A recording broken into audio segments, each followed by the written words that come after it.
Hi everyone, my name is Erik Adler, and today I'd like to talk to you about the third book in the Narnia series by C.S. Lewis.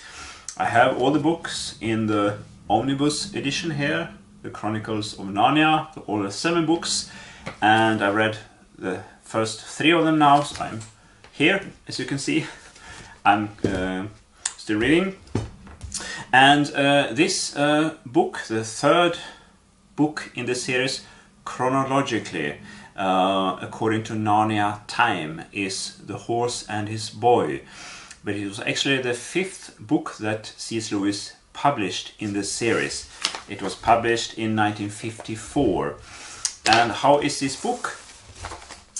It takes place when the Pevensie children from The Lion, the Witch and the Wardrobe have grown up, ruling as kings and queens of Narnia.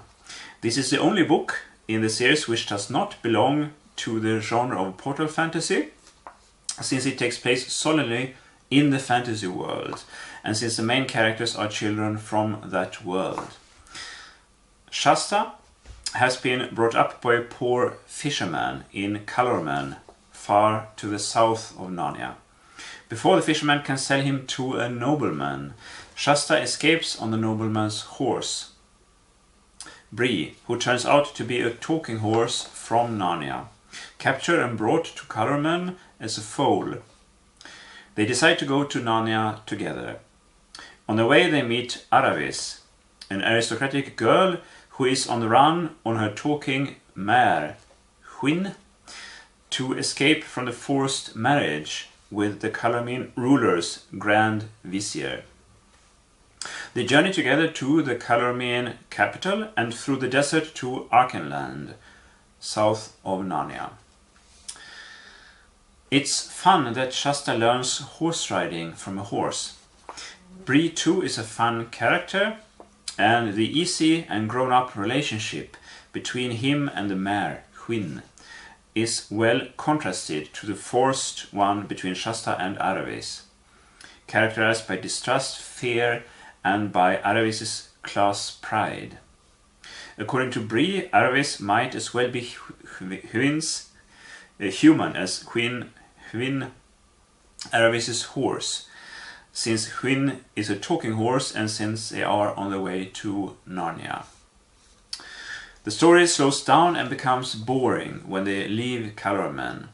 The hermit in the book remains anonymous, and Aravis and the horses hardly have any role to play anymore after they come to Archenland.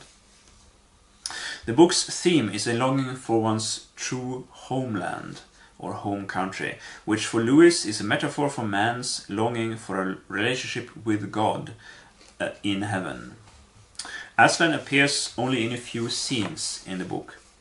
Shasta talks to him through a fog on one occasion, and he learns that Aslan appeared as a lion and as a cat a few times, saving them from dangerous situations, which is a metaphor for divine providence. On Shasta's question who he is, Aslan answers, "Myself," echoing God's "I am the one who is" from the Bible. Then Shasta can see Aslan. He is taller than a horse, radiating light in the dark. There is a scene similar to that in the Bible with Jesus and Thomas, who didn't believe Jesus was alive. Vanity is being punished in a fairly superficial way throughout the book, and the one who causes pain to others is forced to experience the same pain him or herself, which sounds like the old an eye for an eye ethics. The totalitarianism of the Calormen king is contrasted to that of the freedom in Archenland and in Narnia. To the Calormen ruler, the Narnians and the Archenlandians call themselves free, but they are just idle, disordered, and unprofitable, he says. The Horse and His Boy retains something of the chatty tone from the first book, although not as pronounced. Talking horses always become more horsey in accent when they are angry, we are told. Later, Lewis writes, And if you've read a book called The Lion, the Witch and the Wardrobe, you may like to know that this was the very same faun as in that book. There is some social satire. For in Calormen, storytelling, whether the stories are true or made up, is a thing you're taught, just as English boys and girls are taught essay writing. The difference is that people want to hear the stories, whereas I never heard of anyone who wanted to read the essays, Lewis writes. As distinguished from Lucy, Susan doesn't take part in the battle between the Narnians and Archenlandians on the one hand and the Calormen, because she is more like a grown-up lady, it says. There is reason to assume that with this Lewis meant something like Aravis's Calormen childhood friend, Lazaraleen, who is just interested in fancy dresses, gossip and scandals, parties and weddings. Aravis, however, has always been much more into archery, dogs and swimming. Like Lucy, she is more like the boys. Lewis here seems to criticize the superficial concept of femininity. The lack of realism takes the adult reader out of the story. Shasta and another child are allowed to take part in the battle, and the king of Archenland does not seem concerned about possible political tensions with Calormen because of his welcoming Aravis to his court. Lucy tells the story about how she and her siblings came to Narnia, but apparently neither she nor the others experience any kind of longing for their own world. The mystery with Shasta's background is explained very hastily and only at the end.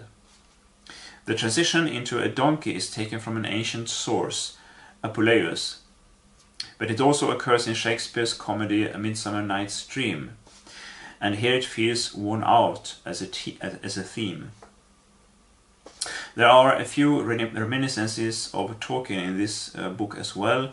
The Calormen capital Tash Ban resembles Minas Tirith, the Hermit's Pool resembles Galadriel's Mirror, and the battle that of Helm's Deep in The Lord of the Rings. So what did I think about this book?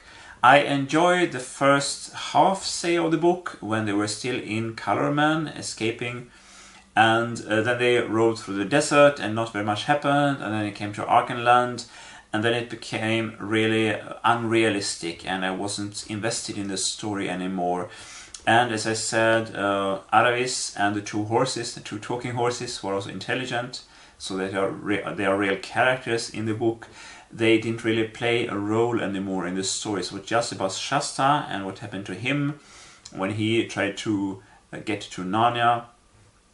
And then it was a story about Shasta going in different directions and talking to different people, and it was very boring, not very much happened. And then there was this battle, which was very, very short in the book. I think Lewis could have made more out of it, even in a children's story.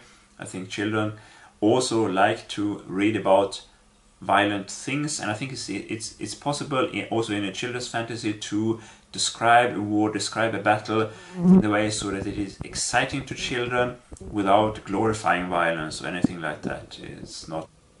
So I think the story lost pacing and tension after the first half. It would have been interesting to see how the relationship between Shasta and Aravis developed. Now it was very quick at the end because Shasta's role changes dramatically, and thus his relationship to all the other characters, especially to that of Aravis, changes radically, but it had changed already before, and Aravis was forced to change her very negative impression of Shasta, but this could have been worked out better. And also the theme with Aslan as the god of this world was handled fairly poorly, I think. I think Lewis could have done much more with this. Now Aslan is more like a kind of a moral teacher, but he's not teaching people to think for themselves, which I think a good moral teacher should do. He's more punishing and telling what is right. So I was a bit disappointed with this volume in the series, unfortunately. I hope the next book in the series will be better. That will be Prince Caspian.